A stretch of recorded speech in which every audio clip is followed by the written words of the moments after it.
যদি ওর চলাফেরায় কোনো ভুলভ্রান্তি করে থাকে, রাজনৈতিক সহকর্মী যারা ছিলেন তাদের সাথে যদি বেয়াদবি করে থাকে, ইচ্ছাকৃত অনিচ্ছাকৃত, তাকে ক্ষমা করে দিবেন।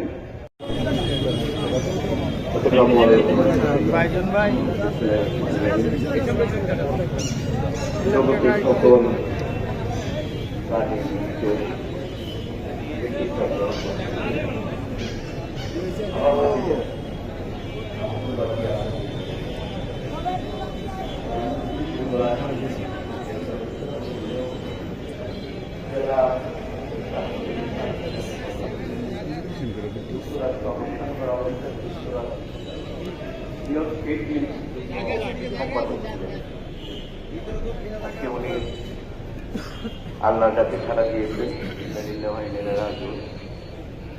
আজকে যারা ওনার জানাজায় উপস্থিত হয়েছেন রাজনৈতিক